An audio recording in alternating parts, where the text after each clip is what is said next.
Am I live? I was 7, my brother was 5, we spent the summer in the village with my grandmother. The grandmother, in fact, was a great grandmother, but quite cheerful, kept piglets and other animals. She didn't follow us much, and we were left to ourselves most of the time. The only restriction was the prohibition to go outside the yard. But we also had a lot of entertainment in the yard. For example, a huge yard dog, he had a booth, and his chain allowed him to wander around most of the yard. At first we entertained ourselves by teasing him and running away to a safe distance. The chain did not allow him to get to us, but soon it got boring because he got used to us, stopped barking at us, and, in general, became peaceful towards us. He allowed himself to be squeezed, hugged, ruffled by his fur, and Grandma allowed us to take out his food in a bowl. The evening gatherings outside the courtyard were a special entertainment. There was a bench on the outside of the fence. The fence itself served as a back. On this bench in the evening, after finishing household chores, Grandma's girlfriends gathered. They conducted their old lady conversations, washed the bones of acquaintances, and warmed themselves under the setting sun. At this time, my brother and I were allowed to wander along the road, run after street dogs, or carry a stick through puddles. These evening walks outside the yard pleased us. After all, the street provided more entertainment than the yard. Therefore, as soon as it began to get dark, we whined with my brother in two voices. "Baba, let's go for a walk." In one of these walks, we walked along the road a little further. After 3 houses the road turned right, turned into a dirt road, and led to the highway, to the exit from the village. And before the turn we saw a house. The house is like a house, only the windows are boarded up and the garden is exactly overgrown with weeds. We didn't even approach the house, the grandmother called us, and we returned under her watchful gaze. Late in the evening, already lying in bed, my brother and I discussed that house. It seemed mysterious to us, and this riddle needed to be solved. The next morning we decided to break the ban on leaving the yard and explore that house. We just went out the gate, we were sure that Grandma wouldn't miss us. We reached that house and just climbed over a low fence. During the day, the house seemed quite ordinary. Well, the windows were boarded up, well, there was a lock on the door. There was nothing scary or unusual in the house during the day. We walked around, everything was overgrown with grass, it was hot, smelled of dust, we could hear the sounds of birds, and even the voices of people from the road. It was quiet and somehow serene. After making a couple of laps around the house, we were disappointed and decided to return.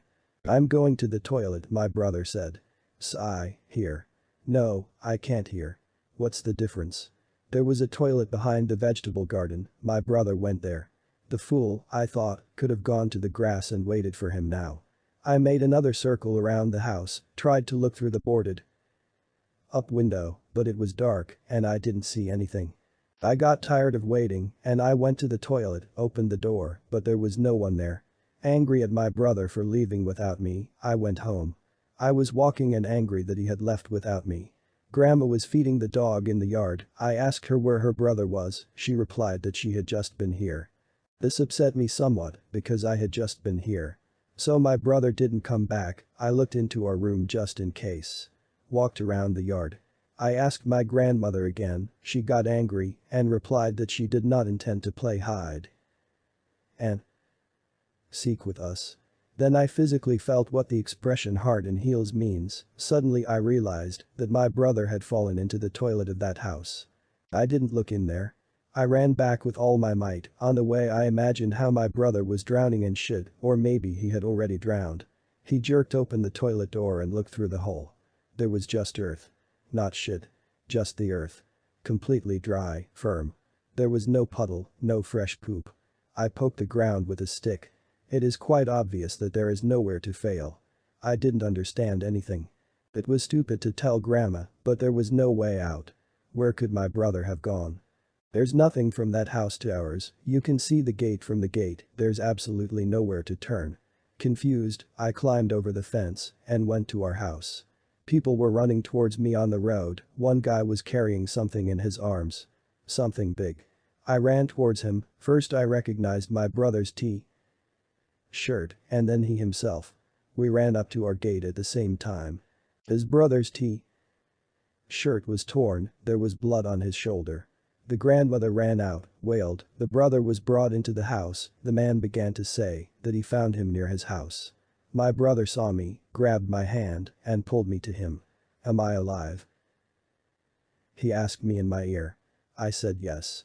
He asked exactly, several times, no longer in his ear, others also heard. I was just saying that exactly. People dispersed. There were no special injuries on my brother, only his shoulder was scratched, his shirt was dirty and torn. Seeing that nothing special had happened to her brother and not paying attention to his emotional state, the grandmother ordered to wash and left. My brother and I were left alone. He was looking at me and I was afraid to ask him what had happened. After a short silence the brother asked again, am I alive? I got angry. What kind of question is that? Yes, you're alive. Are you a fool? Oh, are you alive? My brother asked. It pissed me off. I brought him a clean shirt and collapsed on my bed. We didn't talk about anything else. I was angry and decided to leave everything for the morning.